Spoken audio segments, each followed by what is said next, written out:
Hai, dalam vlog kali ini saya ingin membahas tentang pembalasan dendam. Bagaimana jika ada seseorang yang menyakiti kita? Apakah kita harus menyakiti balik atau sebaliknya kita harus memaafkan? Nah, saya mulai dari logika umum. Logika umum yang kita sering terima dan kita rasakan adalah jika orang menyakiti kita dan kita tidak mempunyai kekuatan untuk at least mengancam balik menyakiti yang menyakiti kita, ada kemungkinan yang menyakiti kita akan melakukan tindakan-tindakan yang menyakiti kita terus-menerus tanpa henti. Karena melihat kita tidak mampu melawan, maka penindasan adalah yang akan terjadi. Ini logika umum, ya. Dan saya tidak menghakimi bahwa apakah ini salah atau benar. Tapi coba dipikir, apabila kita menyakiti balik orang yang menyakiti kita, maka ada kemungkinan pihak keluarga, teman, atau relasi dari orang tersebut juga tidak terima dengan perlakuan kita. Mereka akan merencanakan atau melakukan perbuatan pembalasan yang lebih berat lagi pada kita, tergantung power atau kekuatan yang mereka miliki. Nah, di sini masalahnya. Pembalasan dendam terasa sangat menyenangkan karena kita sakit, kita berusaha menghentikan rasa sakitnya kita dengan menyakiti yang menyakiti kita. Tapi jangka panjangnya itu akan kembali juga kepada kita, malah lebih besar masalahnya. Nah, di sini saya lihat solusi pembalasan dendam untuk jangka panjang kurang tepat. Solusi kedua yang saya pernah pelajari selain membalas dendam adalah dengan menggunakan tindakan kasih.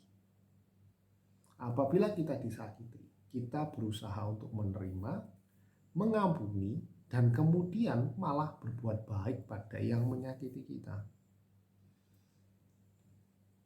Bertentangan sekali dengan logika umum yang pertama kali saya sampaikan tadi.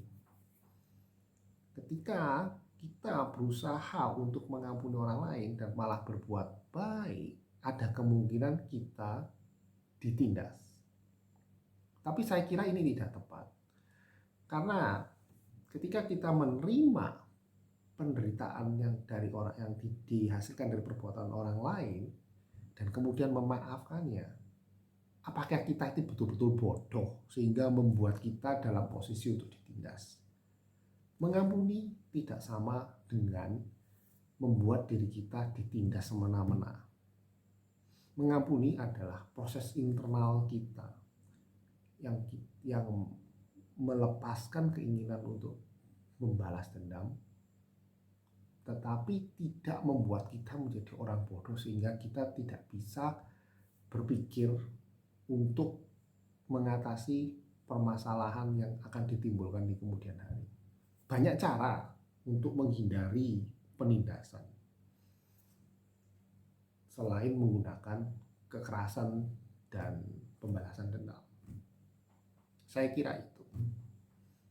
Lalu apa efeknya jangka panjang, dalam jangka panjang? Kalau kita malah memaafkan dan berbuat baik pada orang yang menyakiti kita.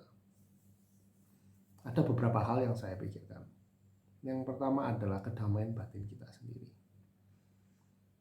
Kedua, karena batin kita ini tenang dan damai, maka pikiran kita juga tenang dan jernih, sehingga ide-ide baru malah muncul yang konstruktif, yang membuat diri kita menjadi lebih baik. Karena kita belajar dari pengalaman kita, kenapa kok kita bisa ditindas, maka kita berusaha akan memperkuat diri kita untuk tidak bisa ditindas lagi tanpa menggunakan kekerasan. So, coba pikirkan, semuanya ini bukan berarti nilai-nilai yang baku. Apakah harus memilih membalas dendam atau tidak? Tapi ini tergantung dari kesadaran kita masing-masing.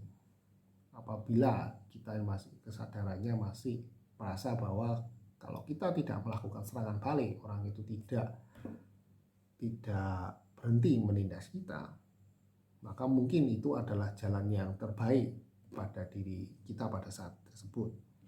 Tapi seiring waktu dan seiring dengan peningkatan kebijaksanaan kita melalui proses meditasi, kita akan melihat bahwa pembalasan dendam tidak selalu efektif, malah menimbulkan masalah baru yang lebih berat dan besar di masa datang.